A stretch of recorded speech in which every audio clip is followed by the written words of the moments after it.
Olá pessoal, boa noite, tudo bem com vocês? Bom, então, antes de começar a nossa aula, só para avisar que no tópico anterior da nossa aula, que se eu não me engano lá no dia 1º de março, deixa eu só verificar aqui.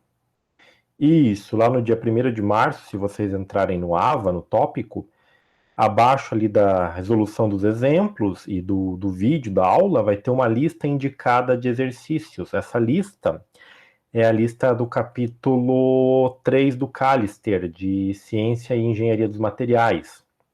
Eles abordam justamente aqueles conceitos de estruturas cristalinas, células unitárias, que a gente abordou em sala de aula.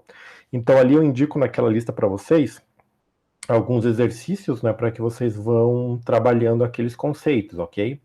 E lembrando que qualquer dúvida vocês podem enviar por e-mail, chat, que às vezes demora um pouco para a mensagem chegar, que eu, assim que possível, respondo vocês, beleza? Com relação ao nosso retorno, ainda não foi passado nenhum posicionamento da instituição, mas eu acredito que tenhamos aula presencial a partir da próxima semana, ok? Bom, o material para essa aula de hoje já está disponível aí no AVA, né? Vocês podem baixar, checar ali à vontade, não é? E então damos continuidade, beleza? Então, olha só, pessoal. Até então a gente estava falando um pouco aí da microestrutura dos materiais e a relação que elas tinham com as suas propriedades físicas. E aí, dentre elas, em termos de microestrutura, falamos das estruturas ordenadas, né? No caso, seriam os cristais, né, que podem ser monocristais ou policristais, dependendo ali do arranjo, né? O mais comum são os policristais, porque a tendência energética leva a isso, né? O gasto energético leva a isso, né? E as estruturas amorfas, certo? Que também tem importância ali para as propriedades físicas dos materiais, no caso dos materiais poliméricos, né, que você pode produzir materiais flexíveis, com aquelas propriedades de serem termicamente e eletricamente isolantes, certo? Ou ainda materiais mais rígidos, né, como é o caso do vidro, que é uma cerâmica que não apresenta a estrutura cristalina, ele apresenta uma estrutura completamente amorfa, que você pode mudar suas propriedades físicas, do tipo de transparência e coisas do gênero, alterando aí a composição dos átomos, dos elementos que você utiliza nesses materiais, ok? Bom, então no caso aqui do monocristal, né, só para relembrar que ele tem esta ordem única ao longo aí de todo o sólido, né? Se você pegar um sólido monocristalino, vai ser a mesma ordem, a mesma orientação da célula unitária, se repetindo para toda a estrutura, não é independente de qual dimensão você considere. E no caso dos policristais, você tem esses arranjos cristalinos, como estão representados aqui dessa forma mais didática, em que os grupos se orientam conforme a célula unitária, só que eles têm pequenas diferenças, formando aqui os contornos de grãos que a gente já viu, certo? E aí isso tem importância na chamada imperfeições dos sólidos. Por quê? Até então, a gente não entrou muito nessa questão aí das imperfeições. Então, as imperfeições é tudo aquilo que vai ser diferente da ordem do geral, do todo, não é? Principalmente falando da parte de estrutura cristalinas. Existem imperfeições nos materiais amorfos? Existem. Mas nessa aula a gente vai focar principalmente na questão das imperfeições dos materiais cristalinos, dos policristalinos de preferência, ok? Bom, então, avançando aqui, nós temos nessa exemplificação aqui como são formados os materiais ou os policristais. Então, geralmente a gente sabe que na natureza existem os três estados físicos da matéria: o sólido, o líquido e o gasoso. No caso dos materiais líquidos que estão em alta temperatura, quando eles perdem energia térmica, ou seja, resfriam, eles vão passar para o estado sólido, formando aí os materiais do estado sólido, certo? E, consequentemente, a maioria dos materiais policristalinos que nós temos, que seriam os minerais. Então, quando a gente tem aqui, por exemplo, essa figura A, você tem nessa maior parte aqui, nesse fundo, você teria aqui a fase líquida, o material, e esses pequenos quadradinhos aqui agregados, eles formariam pequenos agregados atômicos ou moleculares que estão se resfriando, dando origem ao sólido, certo? Então, esses pequenos agregados, eles tendem a crescer, e nesse procedimento de crescer, eles vão consumir os átomos que estão presentes aqui na fase líquida, crescendo, não é, até chegar ou ultrapassar o que se chama de raio crítico. Quando esses agregados minúsculos chegam no raio crítico, eles se tornam o que é conhecido como semente cristalina. E essa semente cristalina ela já tem átomos suficientes para ter uma célula unitária. E aí os outros átomos que vão sendo agregados posteriormente vão se orientar conforme essa célula unitária. Então, os agregados menores que não chegaram ou não atingiram esse raio crítico, eles passam a ser consumidos por essas sementes, não é? Seguindo aí a sua orientação cristalina. E à medida que essas sementes vão crescendo, elas vão dando origens a agregados maiores que vão se tornar, nesse último estágio aqui, os grãos juntos, né, justapostos aqui, formando o meu sólido policristalino. Então você começa aqui com a maior parte a fase líquida, menor parte a fase sólida. Do A para o B você tem a diminuição na quantidade líquida e aumento na quantidade sólida. Do B para o C, isso já está quase, já tem mais de 90% em fase sólida e a menor porcentagem na fase líquida. E por fim, no D, você tem aqui totalmente o seu sistema solidificado, ok? Então, em alguns processos para obtenção de metais, ligas metálicas, você muitas vezes trabalha com processos de resfriamento que podem ser controlados, não é? Porque naturalmente, se você deixasse a liga solidificar, ela poderia provocar tensões mecânicas e criar chamadas microfissuras ou microdefeitos nos materiais, e esse material ele poderia ou ter uma chance grande de falhar, de sofrer uma ruptura inesperada, ok? Em alguns casos, muitas vezes você pode preservar, se o resfriamento for muito rápido, estruturas cristalinas que não deveriam acontecer em temperaturas mais baixas, não é? Que é o caso aí, por exemplo, das ligas de aço, né, na chamada liga austenística. Quando a gente falar lá para frente sobre ligas e processos termodinâmicos, né, a gente vai passar sobre esse processo aí, ok? Bom, então aqui é o processo resumido, né, de como é que acontece a cristalização, né, e a formação dos policristais nos nossos sólidos, sejam eles metálicos, sejam eles cerâmicos, sejam eles naturais ou formação artificial, ok? Bom, avançando um pouco mais nessa questão das imperfeições, elas tomam partido ou são muito comuns quando você tem o processo de formação natural, não é, de qualquer corpo sólido. Por quê?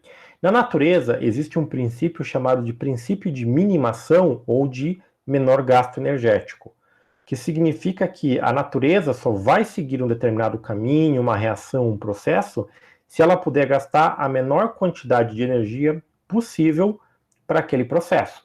Se não, esse processo ele não ocorre. Então, por isso que aquela questão da formação de um policristal, ele não ocorre na natureza, pois é um processo que gasta mais energia do que a natureza, digamos assim, gostaria que fosse gasto, certo? E, do ponto de vista das estruturas cristalinas e policristalinas, esses defeitos eles podem ser representados ou listados desta forma aqui. Então, essas imperfeições elas podem ser pontuais, quando você tem a falta de um átomo, né, na sua matriz, lineares, ou seja, você tem linhas aqui que não seguem todo o conjunto dos planos atômicos, né? Planares, você tem planos e grupos atômicos que deveriam estar, digamos, com um certo posicionamento, mas não estão. Eles poderiam estar, por exemplo, deslocados uns em relação aos outros, formando assim esses terraços, como a gente pode ver perdão, nessa figura aqui no quadrante superior esquerdo. E além dessas defeitos planares, você também pode ter impurezas, não é? Que seriam outras espécies atômicas, que não aquelas que formam a maior parte ou a matriz, não é, do seu sólido, e as chamadas superfícies. Então, todo sólido que tem uma superfície, ele é um sólido que tem imperfeições, mesmo que ele seja um cristal formado com uma única orientação, que ele seja um monocristal. Então, as superfícies, elas sempre vão ser o quê? Imperfeições em qualquer estrutura cristalina. E quando eu falei para vocês dos amorfos ali, dos materiais com microestruturas amorfas, os principais, ou os mais comuns tipos de imperfeições que acontecem neles são as impurezas, não é? Contaminações devidos aos processos de fabricação, manipulação e até mesmo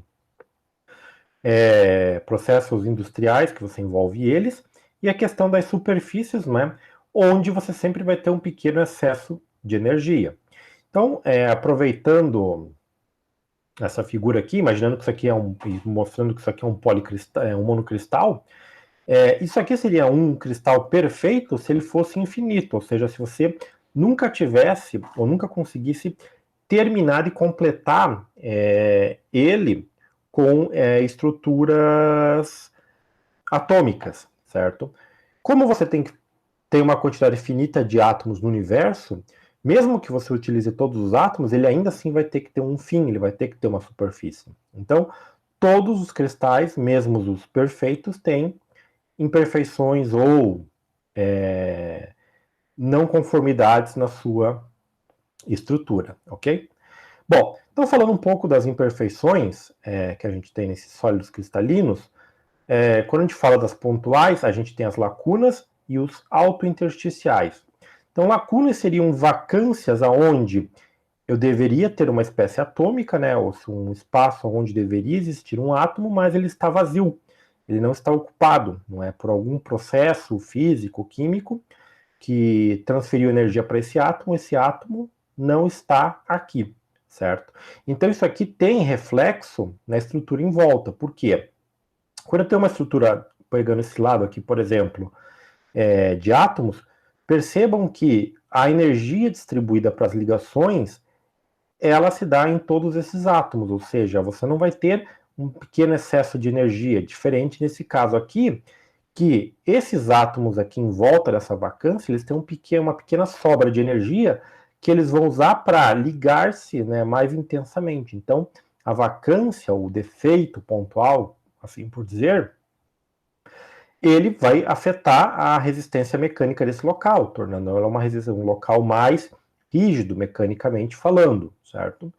E o autointersticial é quando eu tenho uma espécie atômica ocupando um espaço entre os átomos. É claro que numa estrutura como essa, considerando que esses aqui são todos átomos do mesmo tipo, esse tipo de situação causaria uma deformidade, uma tensão, digamos assim, um acúmulo de tensão mecânica, um defeito energético em todas as vizinhanças deste ponto. Porque você tem um espaço muito menor do que é esse átomo aqui, não é? Deformando essa estrutura da rede aqui, certo? E aí, quando falamos desse negócio de lacunas e altos intersticiais, a gente pode computar eles, que seria uma espécie de quantificação, através dessa equação aqui, em que NL é o número de lacunas, não é, no chamado equilíbrio do sistema, que é igual ao número de sítios ocupados, ou seja, cada posição dessa ocupada por um átomo é representada por esse N, né? Esse N seria a soma de todos esses espaços ocupados, vezes a função exponencial desta razão aqui, menos QL sobre KT. QL é a energia de ativação para eu formar uma lacuna, ou seja, qual a energia necessária para arrancar esse átomo é o que entra nesse termo aqui. E KT, como isso aí está associado a termos da termodinâmica, temperatura e até mesmo a própria entropia, o Kt está associado a constante, o K seria a constante de Boltzmann e o T a temperatura absoluta, né? Então essa aqui é a parte termodinâmica ou a parte do processo termodinâmico envolvido, não é, na formação do número de lacunas, ok? Então, dessa forma, o número de lacunas aumenta exponencialmente com o aumento da temperatura. Se a gente considerar uma temperatura que seria muito próximo, ou seja, quase a temperatura de fusão do material, o que acontece, não é? Você, considerando ela um pouco abaixo, a razão aqui, NL sobre N, seria algo como 10 na menos 4. 10 a menos 4 é o equivalente a 10 mil, ou seja, para cada 10 mil sítios, desses aqui ocupados, um estará vazio. É claro que 10 mil sítios é um número relativamente pequeno se você comparar com o número total de sítios que você tem por metro cúbico ou por centímetro cúbico de material, né? Em termos molares, que é 10 na 23, certo? Então, isso mostra que temperaturas altas vão favorecer a formação de vários sítios. Por quê? Você aquece não só os átomos individualmente, mas todo o conjunto. E aí alguns átomos podem receber um pequeno excesso de energia, né, dependendo aí das suas condições, e formar as vacâncias. Então, se a gente pegar, por exemplo, aqueles programas que as pessoas vão forjar lá, instrumentos com base no metal. Por que você aquece o metal? A ponto dele ficar incandescente, mas ainda assim ter uma estrutura, podemos dizer assim, sólida. Para formar um número de vacâncias no processo, não é? E assim você conseguir moldar toda aquela estrutura sólida conforme você quiser, certo? E aí, é claro, depois tem todos os procedimentos que você tem que seguir para o resfriamento para recuperar lá as suas propriedades mecânicas. Como exemplo de aplicação dessa equação, vamos usar aqui o exemplo número 1. Então, você calcular, né? Calcule o número de lacunas em equilíbrio por metro cúbico de cobre, não é? A 1000 graus Celsius. A energia para a formação de uma lacuna é de 0,9 elétron-volts por átomo. E o peso atômico e a massa específica a 1000 graus Celsius para o cobre são de 63,5 gramas por mol e 8,4 gramas por centímetro cúbico, certo? Respectivamente. Bom, então, aqui é importante saber que a massa específica, ou a densidade, ela tem aqueles valores tabelados, como a gente já viu aí em aulas anteriores e na resolução dos exemplos, para temperaturas ambiente, em torno de 20 a 25 graus Celsius. Quando você aumenta a temperatura e muito de qualquer estado sólido, de qualquer material em estado sólido, a sua massa específica tende a diminuir. Eles tendem a ficar com uma densidade menor. Então, você deve levar em consideração essa densidade em relação à temperatura, que no caso do cobre é 8,4 gramas por centímetro cúbico, a 1000 graus. Se ele estivesse em temperatura ambiente, seria 8,89, certo? Gramas por centímetro cúbico, indicando aí justamente nessa temperatura um aumento, a diminuição da sua densidade, ok? Bom, então primeiro, para eu poder calcular o número de lacunas, eu preciso saber qual é o N, né? Este N aqui, que relaciona o número de sítios atômicos. Então, para calcular o N, sempre vai ser dessa forma aqui. Vai ser o número de Avogadro, vezes a massa específica na temperatura que você está interessado, divididos pelo peso atômico, ok?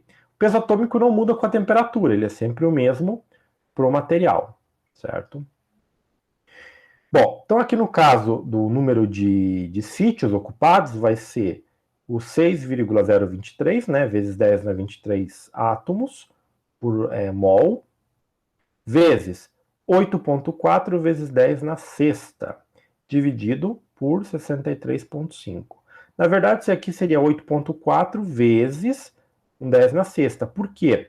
Porque como eu quero saber o cálculo aqui em átomos por metro cúbico, eu preciso converter esse cara aqui que está em gramas por centímetro cúbico para quilogramas por metro cúbico. E esse cara aqui, que está em gramas por mol, para quilogramas por mol. Então eu faço isso multiplicando toda essa parte aqui, né, toda essa razão, por 10 na sexta, que eu já tenho daí o fator de correção próprio, certo? Então, pegando esse valor aqui, vezes 8,4, dividido por 63,5, e daí multiplicando tudo por 10 na sexta, eu vou encontrar que o número de sítios ocupados vai ser de 8 vezes 10 na 28 átomos por metro cúbico, ok? Bom, feito isso, agora a gente passa para o cálculo do número de lacunas. Como a equação do número de lacunas, ela depende aqui de uma constante Kt, onde o T é dado em temperatura Kelvin e não em graus Celsius, eu preciso converter esses 1000 graus Celsius para Kelvin, somando 273. Então, 1000 mais 273 virou 1273 Kelvin, ok? Bom, então substituindo nessa equação aqui o N por 8 vezes 10 na 28, que eu já calculei antes. O QL, que vale 0,9, divididos por K, no caso a constante de Boltzmann, vale 8,62 vezes 10 a menos 5, vezes a temperatura, 1273 Kelvin. Então, fazendo a conta aqui, eu vou encontrar que o número de lacunas para o cobre, né, por metro cúbico, a 1000 graus Celsius vai ser de 2,2 vezes 10 na 25 lacunas, ok? Então, essa quantidade de lacunas ocorre por causa dessa temperatura mais alta.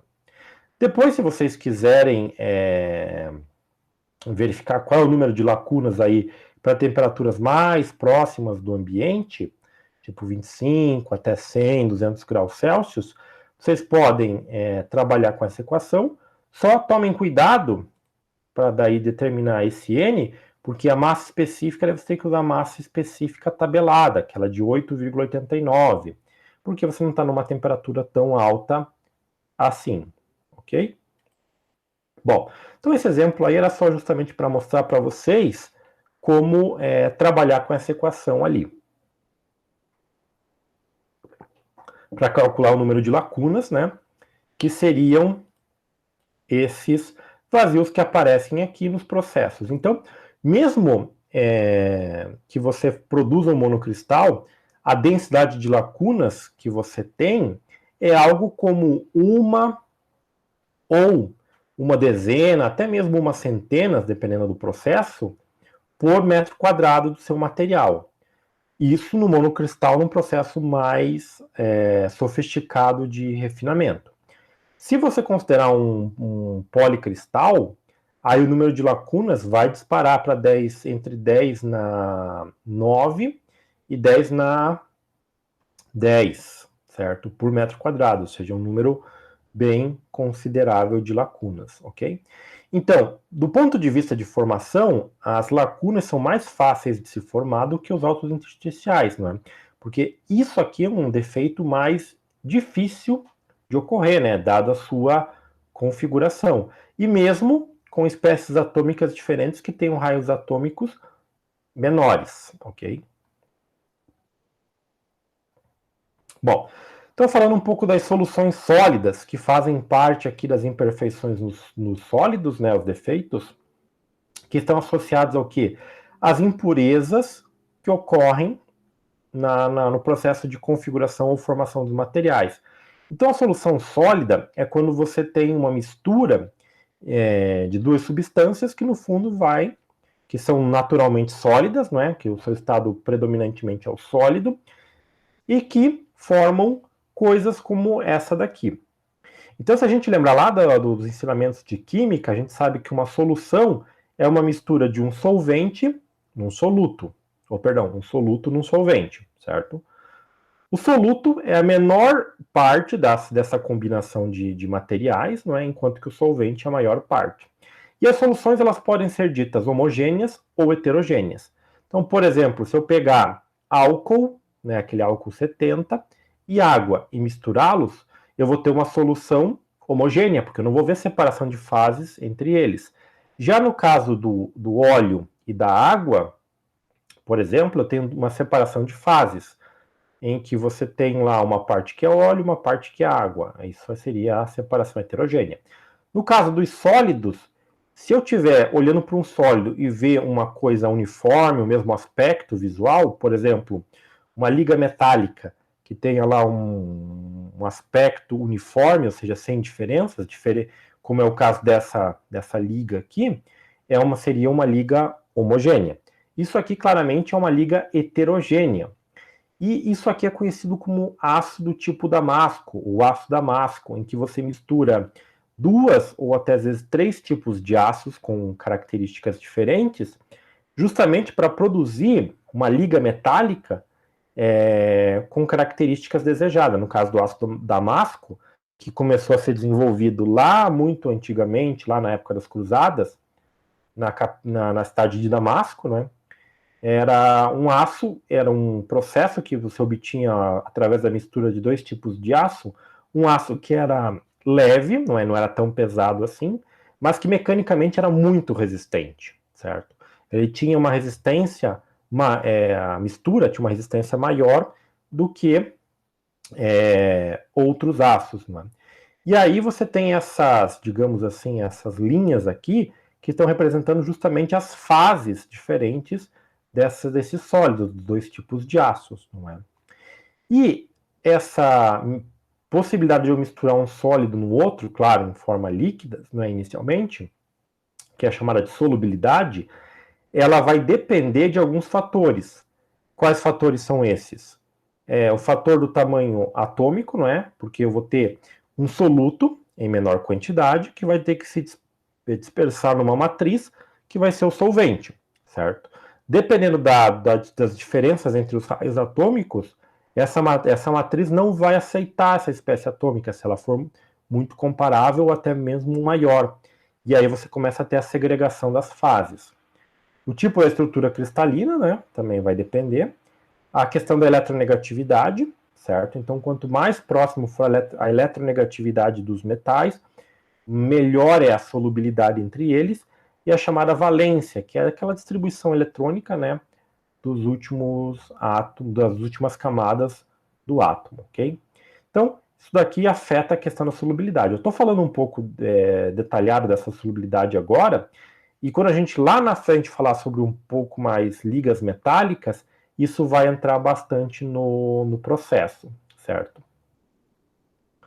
Bom, e aí a composição, quando eu tenho essas digamos, impurezas nos meus materiais, essa composição ela pode ser determinada em termos de algumas características. Então, por exemplo, em termos das massas, não é? Então, no caso, a composição do elemento 1 na mistura vai ser a massa dele, não é? Dividido pela soma das duas massas, dos dois componentes, e multiplicado por 100. Do componente 2 é uma expressão análoga. A única diferença é que aqui em cima vai entrar a massa do componente 2. Então, aqui eu sei, em termos percentual, não é? Relacionados à massa, ou em termos do peso, quais são os valores da componente 1 e 2, certo? No caso da massa específica, eu posso relacionar qual vai ser a massa específica ou a densidade média da combinação dos dois elementos. Então, quando eu tenho ligas que englobam 2 ou até 3 tipos de metais, a massa específica vai depender das composições, das quantidades que eu tenho de cada um dos componentes, justamente por conta, né, de um ter mais ou menos predominância, dependendo aí das suas composições. No caso da massa específica, essa densidade média, eu encontro como 100 dividido pela a composição do elemento 1, dividido pela sua massa específica, mais a composição do elemento 2, dividido por sua massa específica, certo? Bom, então, a gente pode lançar a mão aqui desse exemplo, do exemplo 2, com essa liga aqui. Eu estou usando o exemplo de liga, né, porque é o exemplo mais comum, e as composições de impurezas, digamos assim, são um pouco mais presentes. Quando eu falo de, geralmente, imperfeições associadas a impurezas, as composições, geralmente da impureza, são muitas vezes desprezíveis em relação ao todo, certo? Quando eu falo aí da questão de imperfeições. Bom, então no caso aqui dessa liga, que é o titânio alumínio vanádio, ou titânio 6 alumínio 4 vanádio, que é uma liga muito importante aí para a indústria aeronáutica, pois você consegue ter peças feitas com esta liga, que tem a mesma resistência de aços de alto desempenho, contudo com pesos específicos ou com massas que são até metade, um terço menor do que se fosse uma peça de aço, não é? E para os aviões, quanto mais leve as peças que estão embarcadas, melhor, porque isso representa economia de combustível. Então essa liga ela é composta por 90% de titânio, 6% de alumínio e 4% de vanádio. Então percebam que mesmo tendo apenas 6% do peso de alumínio e 4% de vanádio, esses elementos conseguem modificar a estrutura do material, que a maior parte é titânio, de forma a produzir uma liga extremamente resistente, certo? Então, para calcular aqui a massa específica, o que eu vou fazer? Eu vou lançar a mão daquela equação, né, que eu tenho aqui, de 2 elementos, só que aqui eu vou reescrever ela para 3 elementos, porque eu tenho 3 composições aqui, titânio, alumínio e vanádio. Então, reescrevendo em termos desses caras, a equação fica assim, parte do titânio, a parte do alumínio, a parte do vanádio, ok? Então, as massas específicas, aqui eu estou pegando elas à temperatura ambiente. Então, no caso do titânio, a massa específica é 4,51 gramas por centímetro cúbico. O alumínio é 2,71 e o vanádio é 6,1, ok? Então, e aqui em cima vão as composições, 90, 6 e 4, como está aqui nessa representação. Fazendo essa conta aqui, vocês vão encontrar que a massa específica média dessa liga vai ser de 4,38 gramas por centímetro cúbico. Então, de um modo geral, quando você tem um elemento predominante, a massa específica dele é o que tende a ser a massa específica do produto, da combinação entre eles. Porque o titânio puro é 4,51. Nesse caso aqui, que você só tem 90% de titânio, é 4,38, certo? Se eu começasse a mudar as proporções aqui, não é? A ponto de elas começarem a ter mais peso, esse cara aqui ia ficar num caminho intermediário entre esses caras aqui, certo? Então essa questão das impurezas, elas afetam também as propriedades físicas que os meus materiais, né, vão ter. Não só os cristalinos, né, mas como os amorfos. Então os polímeros, por exemplo, eu adiciono impurezas no seu processo de síntese, né, que são chamados aditivos, para mudar as suas propriedades físicas. Esses aditivos, eles não vão fazer uma reação química com a cadeia polimérica, não. Eles vão afetar o conjunto das cadeias poliméricas justamente para ter propriedades mecânicas distintas. Exemplo, PVC, polivinil acrilato ou polivinil acrílico. O PVC é o mesmo material que você usa para fazer ali as tubulações, né, para água, né, aqueles tubos PVC brancos ou aqueles mais coloração mais parda, mais escura, não é? E é o mesmo PVC que você usa para fazer isolamento dos condutores elétricos, né? Então, aqueles fios brancos lá de extensão, de fiação elétrica, ou aqueles coloridos da rede elétrica, eles são PVC. Qual que é a diferença do PVC da tubulação hidráulica do PVC pro isolante do condutor? É a flexibilidade. E essa flexibilidade se dá porque, quando eu estou fazendo o preparo do material polimérico, eu adiciono um aditivo chamado de plasticizante, que é um material que vai deixar o meu material polimérico mais flexível, mais maleável, certo? Então, se vocês já viram fiações elétricas ou os isolantes rachando e quebrando, é porque provavelmente eles perderam esse aditivo plasticizante e o material tende a formar ali um composto mais rígido que não é tão flexível e acaba quebrando, ok? Bom, outro exemplo envolvendo essa questão aqui das composições é essa equação aqui que me permite calcular o quê? A questão da concentração em quilogramas do meu material por metro cúbico, né? Então aqui, nessa composição, geralmente eu calculo a porcentagem em peso, não é? Então, ó, 4% do peso da liga é vanádio, né? 6% alumínio e 90% é titânio. Mas uma outra forma de eu quantificar essas composições é através desse chamado C1', em que eu vou quantificar em termos de quilograma por metro cúbico, não é? Então, para verificar isso, eu tenho aqui a concentração do silício, né? Em uma liga de ferro-silício, é de 0,25% do peso. Ou seja, se eu pegar uma peça aí que seja feito desse material ferro-silício, certo? 0,25% da massa disso daí vai ser de silício, o restante de ferro, certo? Então, por exemplo, digamos que eu pegue lá uma peça que tenha uma massa de 1 kg, certo? Qual vai ser a composição de silício? Vai ser 0,25% desse 1 kg, certo? Vai ser cerca de 25 gramas. Enquanto que os outros 975 gramas vão ser o quê? A parcela relacionada ao ferro, certo? Então ele quer saber aqui qual é a concentração em quilogramas de silício por metro cúbico do material. Então, para isso, eu uso essa equação aqui. É uma equação parecida, não é com essa aqui da massa específica, só que aqui eu vou levar em consideração a concentração por metro cúbico, né? Aqui a concentração percentual, né, do material, e aqui os materiais que compõem a mistura por suas massas específicas. E tudo isso aqui vai ser multiplicado por um fator de 1000 ou 10 na terceira. Então, aqui no caso, essa composição por metro cúbico de silício vai ser igual à percentagem em peso do silício, dividido pela porcentagem em peso do silício por sua massa específica, mais a porcentagem em peso do ferro por sua massa específica. No caso aqui, o percentual, a composição percentual do silício é de 0,25, né?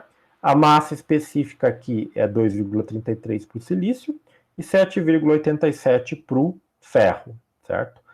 A composição percentual do ferro é de 99,75. Então, fazendo essa conta aqui, multiplicando por 1000, eu encontro que nessa liga, cada metro cúbico dela vai ser, cada 19,3 quilogramas dela vai ser de silício, certo?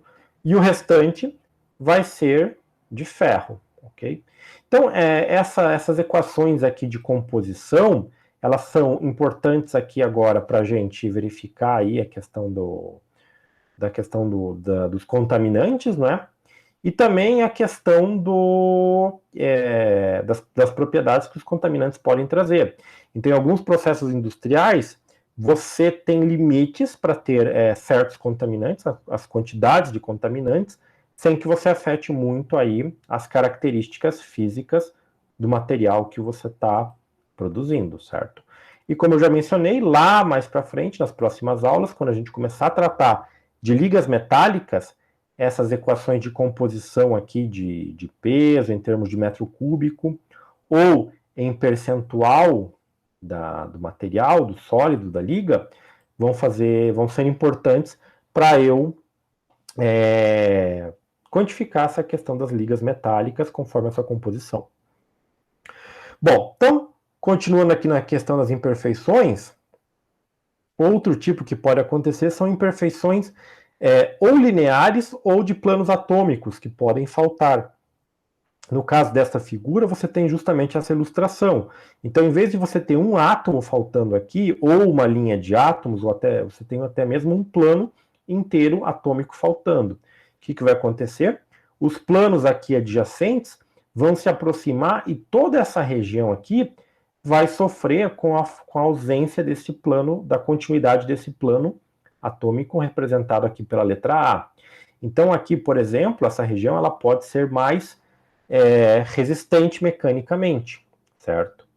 Então, isso aqui geralmente é chamado de discordância, né, esse tipo de representação, e quando muitas vezes você processa certos metais, o chamado trabalho a frio, você deforma a estrutura microscópica dele, muitas vezes fazendo com que as discordâncias caminhem, não é? Provocando rompimentos de ligações de alguns planos e promovendo novas ligações com outros planos, ok? E aí você promove uma espécie de locomoção dessa discordância como se fosse uma espécie de uma carga elétrica migrando lá no meio do seu material, certo? O que acontece? Quando você tem regiões que essas discordâncias começam a se acumular, aquela região começa a ficar mecanicamente mais resistente. Então você tem que colocar mais esforço mecânico para poder deformar ela. Então, se você já pegou alguma vez qualquer clipe metálico e começou a dobrar ele várias e várias vezes, você percebe que a região onde você está fazendo aquele processo de clivagem, digamos assim, ele vai começar a ficar mais resistente e depois de um tempo ali que ele vai romper, não é? Por causa do aumento aí da fragilidade do seu material, ok? Muitas vezes algumas impurezas adicionadas no seu sistema elas também podem se localizar aqui com essas discordâncias, elas podem afetar no processo, não é? E fazer com que alguns pontos sejam mais mecanicamente resistentes. E outro tipo de defeitos ou defeitos ou imperfeições seriam as planares, né? Que formam ali os planos que dividem os grãos. Então aqui eu tenho esse grão com esta orientação, aqui embaixo outra mesma orientação, e aqui no meio um grão intermediário, ou melhor, um grão entre esses dois, com uma orientação que tem um desvio angular, né, devido à orientação aqui das bolinhas, né, dos átomos, maior entre essa estrutura aqui e menor entre este cara aqui, certo? Então, esses defeitos interplanares, elas acontecem ali no caso, né, dos policristais, uma vez que essa fronteira entre grãos é também uma imperfeição no seu sólido, não é? É um processo aí que ocorre naturalmente, certo? Então, isso aqui seriam os exemplos que nós temos, não é? Dessas imperfeições que acontecem nos materiais e tende a alterar as suas propriedades físicas, ok? Bom, entrando agora um pouquinho na questão da difusão, pegando um pouco aí carona nessa parte das imperfeições, a difusão é um processo que foi desenvolvido, não é? Processo físico desenvolvido, justamente para eu alterar necessariamente a natureza superficial dos meus materiais. Então a difusão é um processo que ocorre a uma certa, digamos assim, profundidade abaixo da superfície do material, aqui pensando ainda nos materiais cristalinos e policristalinos, metálicos e cerâmicos, justamente visando alterar essa questão das propriedades físicas superficiais. A difusão ainda acontece não somente entre sólidos, mas entre líquidos e gases, ou entre um gás e um líquido, não é? Quando você tem a permeação de, por exemplo, o CO2 na água, lá no líquido do refrigerante, entre o líquido e um sólido, não é? Por exemplo, um filtro extremamente poroso, né? Que permite a passagem do líquido, retendo algumas, digamos, alguns contaminantes presentes no líquido. E do gás no sólido, ou seja, o gás entrando no sólido para causar alterações nas suas estruturas. Então, a combinação entre gás e sólido, não é o que vai dar o processo de difusão que a gente vai discutir aqui. Mas basicamente consiste de você pegar uma espécie atômica, não é? Que obviamente tem que ter o raio atômico próprio, para migrar de uma posição para outra no interior de uma matriz metálica, né? Então isso aqui também está relacionado com essa questão aqui das imperfeições e dos contaminantes. Então, em alguns casos, não é interessante que eu tenha contaminantes, porque eles vão me atrapalhar o meu processo, não é? Ou influenciar aqui no resultado de condutividade elétrica, por exemplo.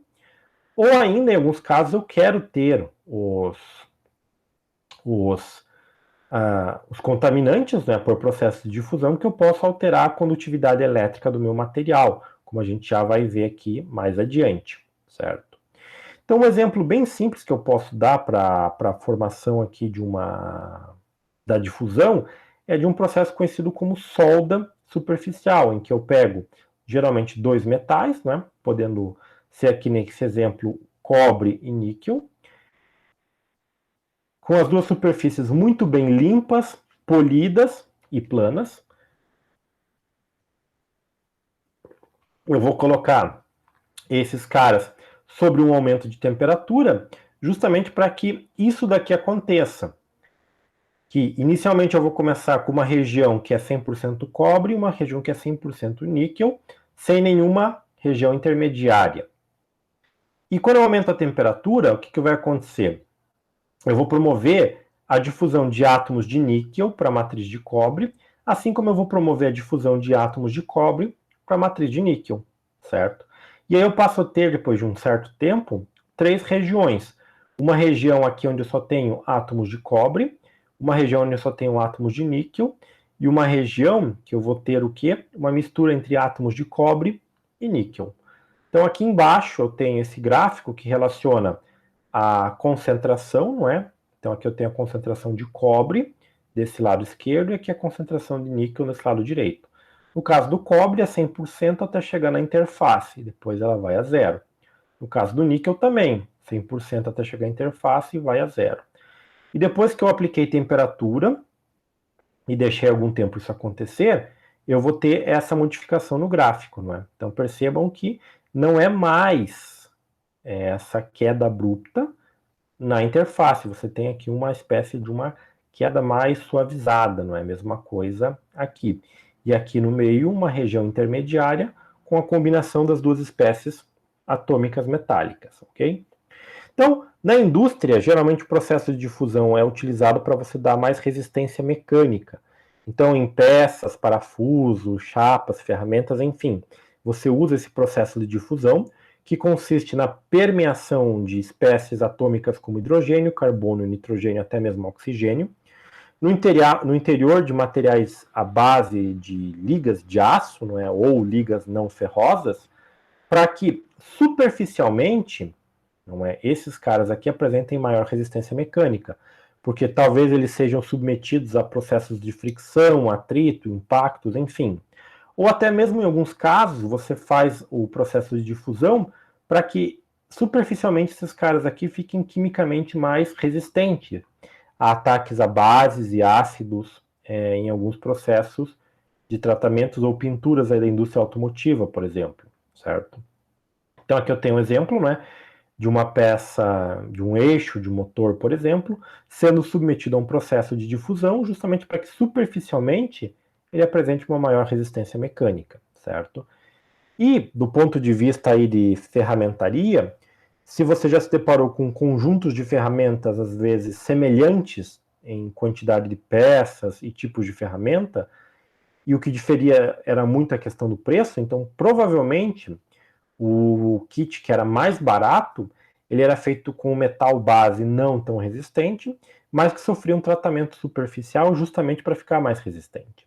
E claro, esse tipo de kit de ferramenta seria mais indicado para uma pessoa que não faz um uso diário, não é? Que vai fazer manutenções e qualquer serviço assim esporadicamente. Diferente de uma oficina ou sistema de manutenção industrial que você precisa que as ferramentas sejam de alta qualidade, certo? Então, o processo de difusão, geralmente, como ele envolve um gás penetrando num sólido, eu preciso colocar esse sólido numa câmara, como representado por essa máquina aqui. Eu fecho essa câmara, daí eu ligo um sistema de vácuo que vai baixar ou eliminar a maior parte do gás da atmosfera, não é? E aí eu vou completar essa câmara, muitas vezes com uma pressão baixa ou um pouco próximo à atmosfera, de um certo gás que é rico na espécie atômica que eu quero difundir. Então, digamos que eu quero difundir carbono para aumentar a resistência mecânica de uma liga de aço. Então, eu vou colocar aqui dentro um gás que vai ter lá na sua composição química o carbono, certo? E aí, dependendo do processo, eu posso aumentar a temperatura ou usar sistemas de plasma, em que eu uso uma radiofrequência, não é? Sinais de ondas eletromagnéticas com uma certa frequência e um potencial elevado para ionizar o gás, fazendo com que as espécies atômicas desse gás se separem. E aí eu utilizo justamente essa questão da radiofrequência e do alto potencial para dirigir a espécie atômica que eu quero para o interior do meu material. Então essa luz aqui, nesse tom roxo, é o chamado plasma, em que eu estou difundindo uma espécie atômica alguns poucos micrômetros ou até mesmo poucos milímetros abaixo da superfície dessas peças, justamente para alterar suas propriedades mecânicas. Do ponto de vista aí de engenharia elétrica, muitas vezes eu posso querer alterar as suas propriedades de condutividade, aumentando ou diminuindo, ou ainda criando pontos específicos na superfície ou abaixo dela com condutividade variada. Então, por exemplo, no ponto onde eu atribuo o tratamento de plasma, por exemplo, ou de difusão, eu posso criar uma região que seja condutora, localmente condutora, mas em volta não seja isso, seja um material dielétrico, certo? Aí eu posso formar uma microestrutura que lembra uma estrutura capacitiva, né? A estrutura de um capacitor, certo? Bom, então são os processos de difusão que nos permitiram aí a obtenção aí dos chamados circuitos integrados, onde eu posso fabricar circuitos em escala micro e nanométrica, não é? Através de processos de difusão, e aí criar um chip, como esse que está representado aqui, né? Sem aquele encapsulamento, né? Que seria essa resina aqui escura que você coloca em volta aqui para proteger esse sistema delicado. Então aqui você tem os muitos circuitos, né? As conexões com os pinos, certo? E aí quando você termina isso daqui, você encapsula isso aqui com uma resina, não é? Que vai proteger tudo isso daqui.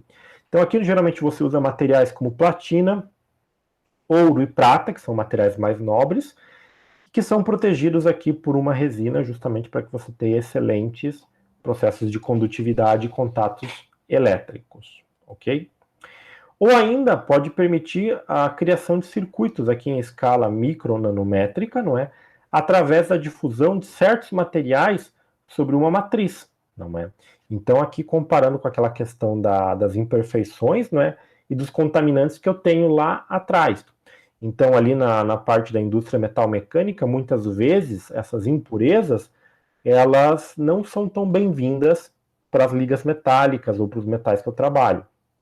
Mas em alguns aspectos ali, para a formação de semicondutores, por exemplo, seria desejável ter algumas impurezas aí no interior dos materiais, certo? Então, no caso aí da criação do primeiro dispositivo, né, de condutividade variável de estado sólido, justamente se trabalhou com o processo de difusão. Então, lá nos laboratórios Bell, esses três pesquisadores, não é? O John Bardeen, o Walter Bertrand e o William Shockley, em 47, criaram o primeiro protótipo, não é, de um diodo de estado sólido, não é? Então, basicamente, essa estrutura, assim podemos dizer, é basicamente uma armação aqui em acrílico, não é? Aqui você tem esse triângulo em formato de acrílico. Nessas laterais aqui você tem a parte metálica, né? Isso aqui foi criado um filme muito fino de ouro aqui.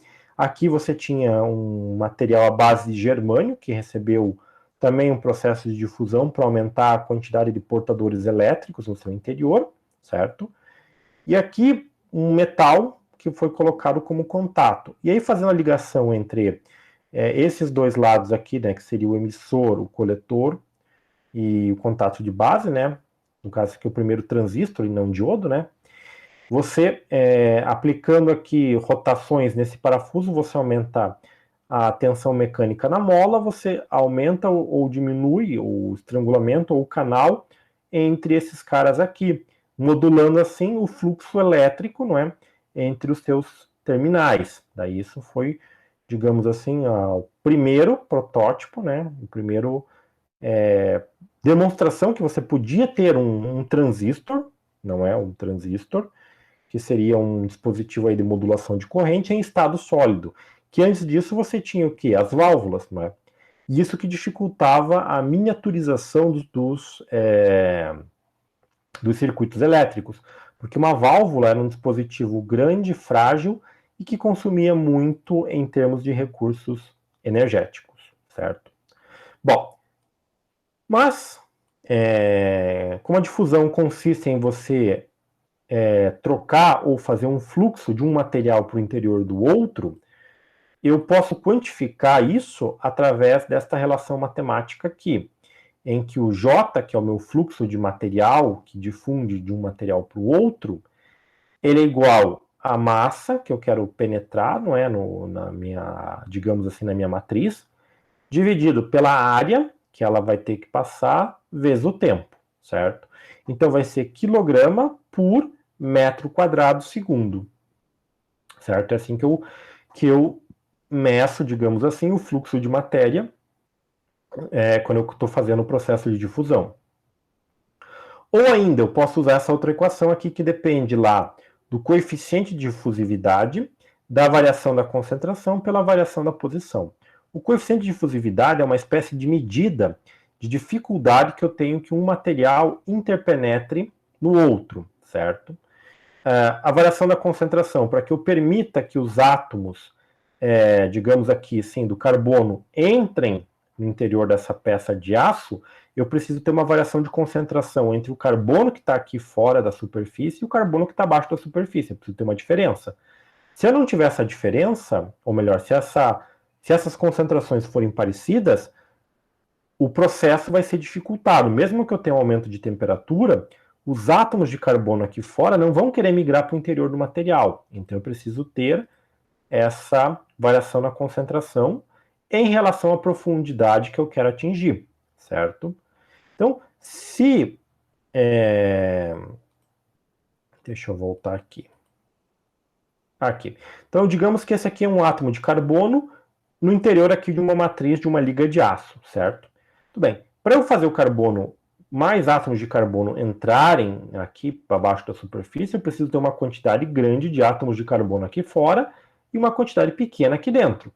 Isso cria uma diferença de concentração que, com a temperatura, vai criar o chamado motor difusional e o processo de difusão vai acontecer. Hoje os processos de difusão eles já são bem estabelecidos, então quando você submete a um tratamento de difusão, não é? As pessoas que trabalham com isso já têm a prática, porque elas sabem quanto tempo tem que deixar nas condições e temperaturas para que você atinja mais ou menos a quantidade adequada. Daí depois você pode fazer alguns ensaios não destrutivos na peça para medir a dureza superficial, não é? Justamente para comparar o valor dela antes e depois e verificar justamente esta questão, certo? Para justamente exemplificar isso daqui. Então, aqui, por exemplo, se eu tiver uma fina lâmina metálica, eu posso usar ela como uma espécie de filtro para separar gases. Então, o processo de purificação do hidrogênio da atmosfera é feito dessa maneira.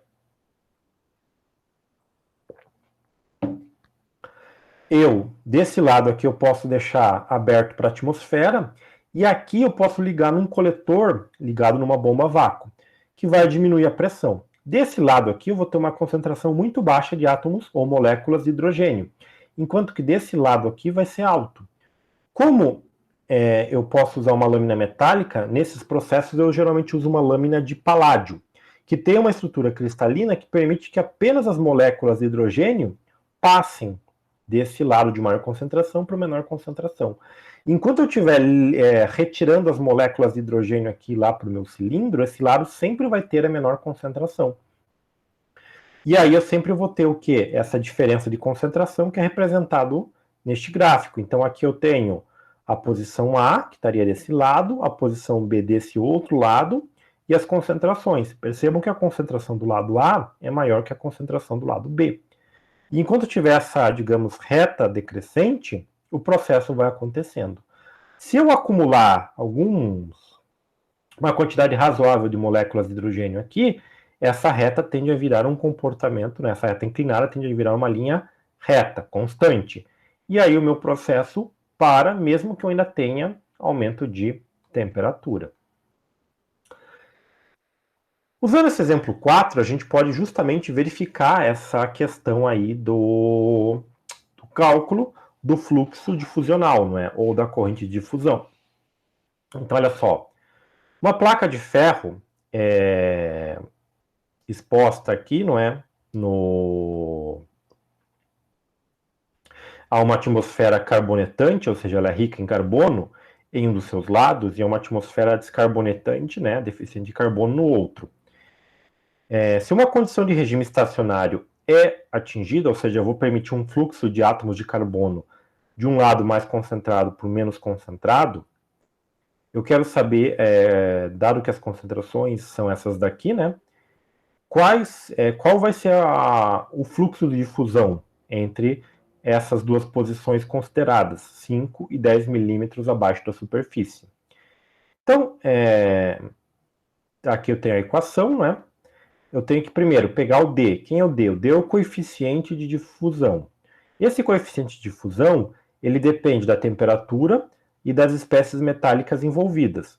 Então, muitas vezes eu vou ter uma espécie metálica do tipo A, que vai ter um coeficiente de difusão para o material B, certo? Numa certa temperatura. Se eu mudar essa temperatura, esse coeficiente muda, mesmo eu tendo os metais A e B.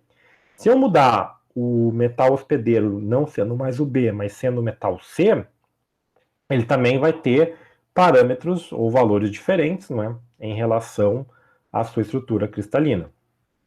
Então, no caso aqui do D, ele vale esse valor, ele vale 3, né, 10 na menos 11 metros quadrados por segundo, como está passado aqui no enunciado.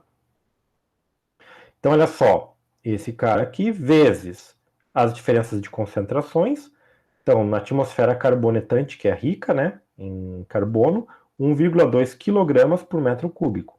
E na atmosfera pobre, 0,8. Então, tem a diferença da concentração. E aqui as duas posições. 5 milímetros abaixo da superfície e aqui 10 milímetros. Uma diferença de 5 milímetros entre eles. Então, fazendo essa conta aqui, a gente encontra que o J, né, o fluxo difusional, vai ser de 2,4 vezes 10 na menos 9 quilogramas por metro quadrado segundo. Né? Então, essa é a quantidade de átomos de carbono que vão migrar da posição 5 milímetros abaixo da superfície até a posição 10 milímetros. Mas e se eu quiser considerar não 5 e 10, mas 5 e 15? Aí eu vou ter uma outra diferença de distância, né, de posições, e eu vou ter que calcular de novo, certo?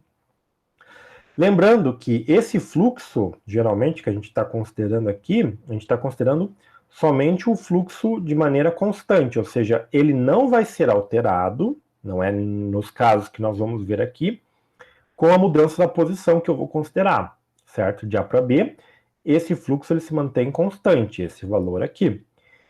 Em outros casos, que seriam os casos mais próximos da realidade, o que, que acontece? Eu tenho variação do J sim em relação às posições.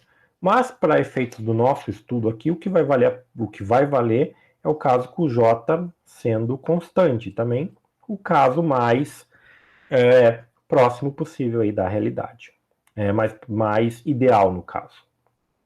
Bom, então o que vai afetar a difusão dos materiais? Não é? A temperatura é uma coisa que afeta, a variação das concentrações, e no caso, o D, que é o coeficiente de difusividade, ele vai depender do quê? Do tipo de material que eu quero difundir em qual matriz. Então, isso aqui vai ser importante, né? Vai ter relevância. E a temperatura que isso está acontecendo. Então, se eu quiser, por exemplo, difundir cobre numa matriz de alumínio, eu tenho que considerar que em 500 graus Celsius o valor de D é esse daqui. Se eu mudar a temperatura 100 graus para mais, ou seja, 600, ou 100 graus Celsius para menos, ou seja, 400, o que vai acontecer? O valor do D já não vai ser esse fornecido aqui, não é? Cadê o D? Esse valor aqui não vai ser esse daqui, ele vai sofrer uma alteração, certo? Para calcular esse coeficiente, eu uso uma equação muito parecida, não é, com aquela equação lá da formação das lacunas, não é? Em que o D é igual a um D0 exponencial de menos a energia de ativação, né, para promover essa difusão, sobre RT, onde R é a constante dos gases e o T é a temperatura absoluta em Kelvin. Esse D0 é uma constante, não é? Que é tabelada e vai depender do material. Então, olha só. Esse D0 está fornecido aqui, ok? Bom, e aí nesse exemplo 5, a gente pode justamente verificar essa questão do cálculo, não é? Então, usando os dados da tabela, calcule o valor do coeficiente de difusão para o magnésio no alumínio a 400 graus Celsius, certo? Então, olha só, na tabela, o que a gente sabe? O magnésio está aqui, né? Difundindo no alumínio. O valor de D, eu tenho ele para 500 graus Celsius e não 400.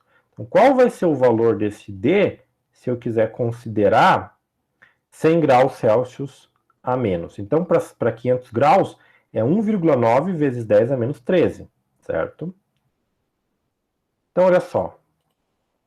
Para eu calcular, o que eu vou fazer? Pegar o R, né, que é a constante dos gases, 8,62 vezes 10 a menos 5, e a temperatura tem que passar para Kelvin. Então, é 400 mais 273, 673 Kelvin, ok? O QD, que seria essa energia de ativação, para esses dados aqui de unidades, né? Vou ter que trabalhar com ele em elétron-volts. Então, nessa tabela aqui, eu tenho eles em kilojoules por mol e elétron-volt por átomo.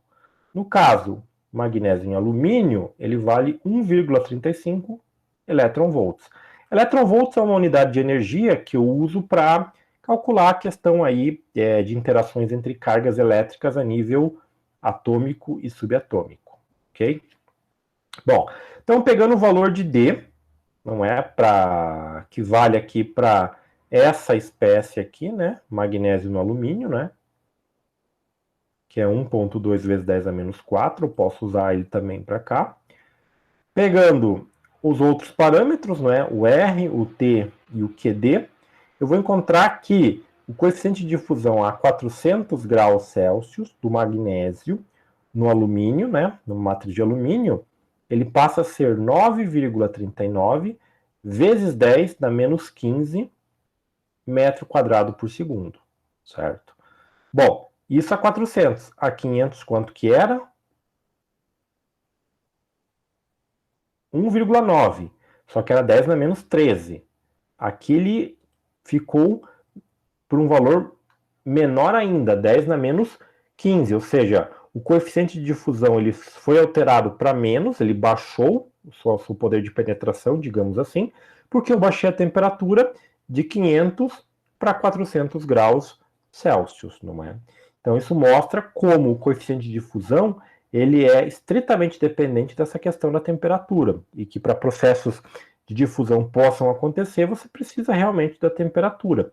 Não só para permitir que a espécie atômica que vai difundir penetre no material, mas também para que você possa agitar toda essa estrutura, essa rede cristalina aqui, para que os espaçamentos momentaneamente aumentem e as espécies atômicas consigam difundir, certo? Então, falando agora um pouquinho mais do processo de difusão voltado para a produção de semicondutores, o que acontece? Para eu produzir semicondutores, eu tenho que ter impurezas nos chamados materiais semicondutores. No caso da natureza, estritamente falando, silício e germânio. Só que o valor da sua condutividade elétrica não é tão interessante assim para componentes eletrônicos. Então eu tenho que modificar isso através de um processo que eu chamo de dopagem de semicondutores, através de processo de difusão. No caso, para a fabricação dos circuitos integrados, o que eu vou fazer? Eu vou difundir geralmente átomos de boro e fósforo para dentro de uma pastilha, que tem aí 6 por 6 milímetros por 0,4 milímetros de espessura. E o processo de difusão, nesse caso, é dividido em duas etapas, que é chamado de pré-deposição e difusão de redistribuição. No caso na pré-distribuição, você tem as pastilhas, você coloca o material precursor, que são as fontes, né, o material que vai dar origem, que tem na sua composição átomos de fósforo e boro, sobre essa pequena pastilha aqui que vai formar o meu circuito integrado, né, o meu CI. E aí você faz o que? Aquece ela a uma temperatura de 900 a 1000 graus Celsius, permitindo que esse material, digamos, sofra uma reação química e fazendo com que os átomos de boro e fósforo que estão na superfície da pastilha passem para o interior dela, não é? Então é a pré-deposição. Depois você vai pegar essa pastilha e você vai aquecer ela até 1200 graus Celsius, que é a chamada difusão de redistribuição, ou seja, no primeiro processo eu só fiz com que os átomos de boro e fósforo entrassem no material, na pastilha de silício, e agora eu redistribuo eles, não é, ao longo de certas posições da estrutura cristalina. A ponto de fazer o quê?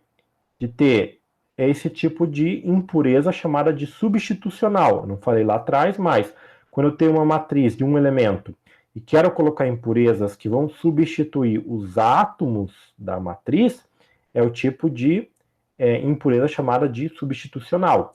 Então aqui eu vou ter locais do meu cristal, da minha matriz de silício, com átomos de boro e com átomos de fósforo. Como o silício tem uma distribuição eletrônica que ele termina com 4 elétrons na última camada, quando eu coloco o boro, esses caras aqui vão terminar com 3 e o fósforo vão terminar com 5. Então eu vou ter regiões que vão ter deficiências de elétrons e regiões com excesso de elétrons. Não é? Isso cria daí o que? Os chamados semicondutores do tipo N, que são negativamente carregados, né? Ou regiões ditas dopadas tipo N e regiões dopadas do tipo P, certo?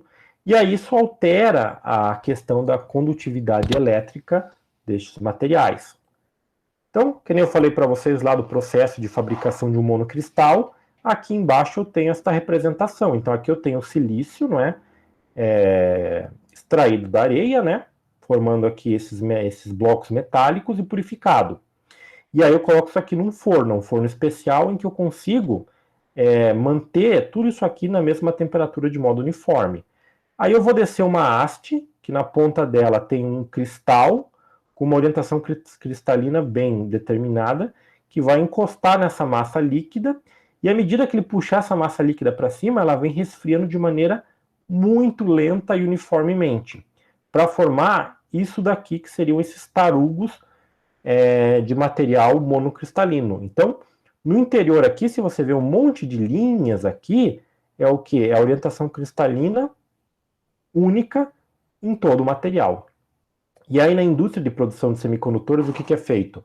Você corta isso aqui em wafers, né, esses discos, e aí você faz processos de distribuição e dopagem, né, de difusão, justamente para criar estes caminhos com condutividade variável no interior do material. Você cria esses circuitos aqui por processo de difusão.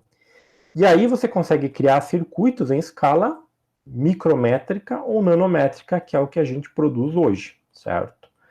E aí você faz aquele encapsulamento e produz aí os seus circuitos integrados. Então, quando sai do forno, né, o seu silício ele está com essas conformações aqui. Depois ele é fatiado, processamento de difusão. E por fim, o encapsulamento, e aí você tem os seus circuitos integrados prontos, não é? E como eu tenho equações que trabalham aí a questão da difusão em função da posição e do tempo, para materiais à base de silício eu tenho essas equações aqui. Só que eu só trouxe aqui para vocês para mostrar que depende aí, não é, dos dois processos, né? Que seriam o total de impurezas que você vai colocar no sólido, né? Que esse aqui é zero. A concentração superficial, né? Na etapa de pré-deposição, que seria naquela etapa ali de 900 a 1000 graus. O coeficiente de difusão, né? Nesse pré-tratamento. Depois, o tempo do pré-tratamento, ou seja, quanto vai levar para você deixar o processo acontecendo. O coeficiente de difusão na redistribuição, porque você aumentou a temperatura, então o coeficiente vai mudar. E o tempo na redistribuição, certo? Então, o que eu queria realmente mostrar para vocês nessa aula de hoje, né, era justamente isso aí com relação a essas propriedades físicas que nós temos dos materiais, e também falar um pouco ali, né, como eu já mencionei, da parte das estruturas de imperfeições, que elas naturalmente fazem parte dos processos de formação dos materiais. Aí, se vocês tiverem qualquer dúvida, questões, comentários, eu estou à disposição de vocês aí.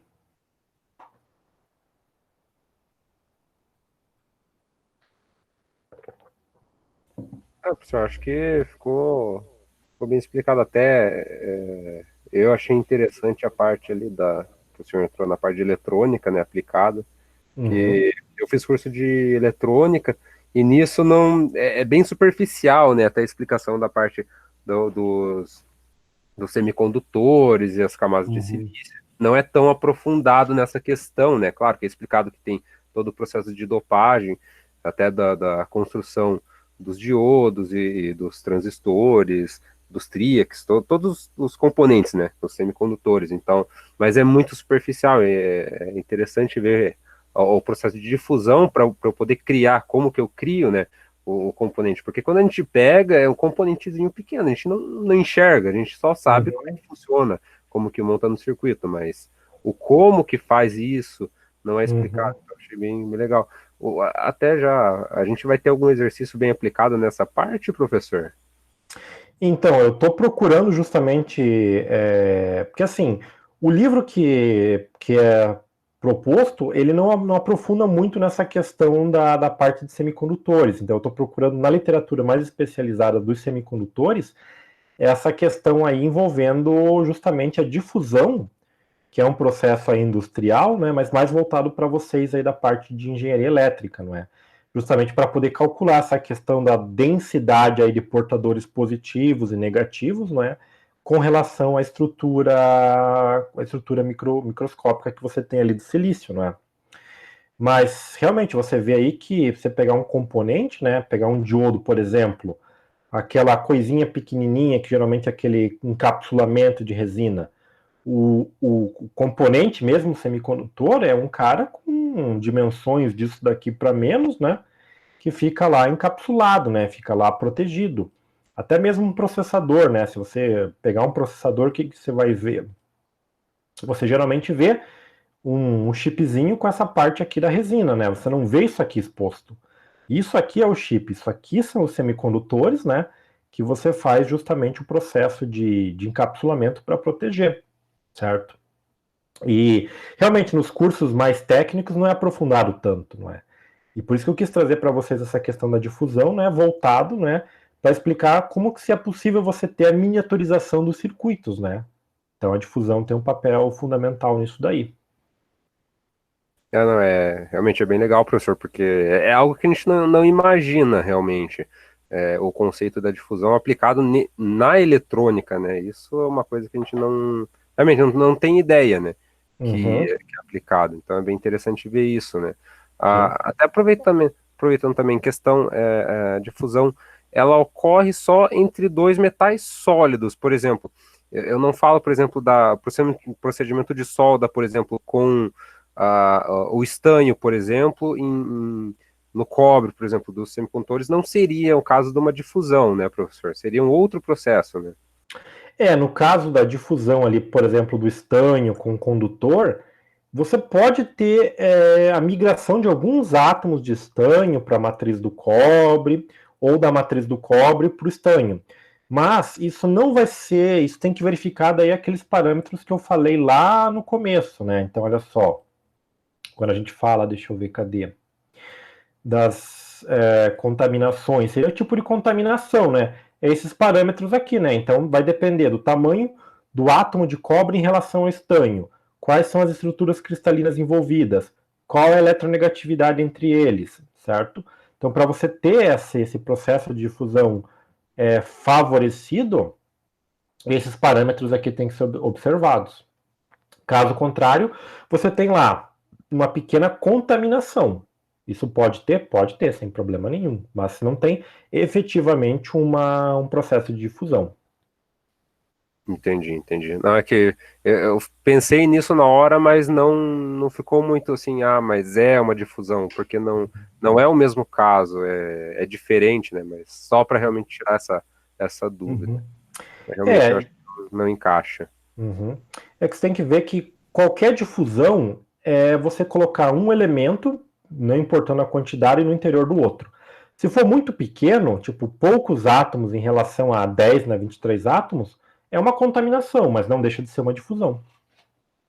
Só que Entendi. daí, só Muda a que escala, né? isso muda a escala, só que a influência dessa contaminação em escala bem pequena não vai ter tanta relevância para o todo daí. Eu acho que a relevância que talvez traria, mas que praticamente não dá relevância nenhuma, seria a condutividade do estanho com a do cobre, né? Que o cobre é mais, conduz melhor que o estanho, mas como a quantidade é muito pouca, ela não afeta, né? Porque um problema que tem na eletrônica, na elétrica também, é justamente a má condução, né? Da Uhum. corrente e eu gerar um sobreaquecimento no condutor, né? Isso a Isso, gente exato. vê, por exemplo, na empresa que eu trabalho, a gente já teve alguns problemas com inversores de frequência de grande porte começar Uhum. a ter problema, mas isso já na parte de potência dele, não tanto na parte de controle, que eu já Uhum. tinha uma corrente, uma tensão maior aplicada nos barramentos, nos condutores, então tinha um sobreaquecimento deles, né?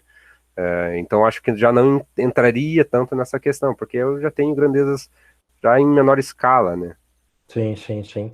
É que daí quando você vai trabalhar com inversores de frequência, daí você tem a questão da frequência da corrente. E a frequência da corrente, ela tem um papel de aquecimento maior quando você tem essas diferenças aí de contatos de condutividade. Porque daí a corrente ela fica oscilando, né? Daí ela vai e volta, ela consegue aquecer mais, certo? Aí nesse aspecto você teria um problema maior, né? E assim, também normalmente já são percas calculadas que tem, né? Porque já é algo visto, né? Por exemplo, Uhum. eu vou, por exemplo, ter um sobreaquecimento ou algo do tipo, mas tem um limite calculado para eu ter isso também, né? Justamente porque não é um sistema perfeito, né? Eu não aproveito 100% da energia, né? Isso, exatamente, né? Você sempre leva em consideração essas perdas no processo, né? Dependendo aí da finalidade que você dá. Não, legal, professor. Eu tô já, sem dúvidas, professor. Beleza, tranquilo, então.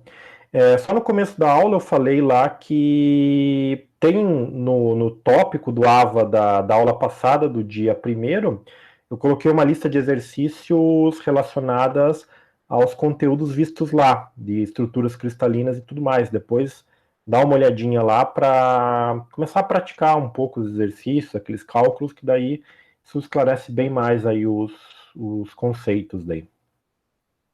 Tá, sim, professor, beleza. Já vou dar uma olhadinha ali. Obrigado. Imagina. É isso aí, moçada. Se vocês quiserem, estão dispensados por hoje daí. Então, acho que chega por hoje, então, professor. Beleza, isso aí. Foi proveitosa. Obrigado, professor. Imagina. Até a próxima. Até. Boa noite, senhor. Tá, Até boa noite. Até a próxima.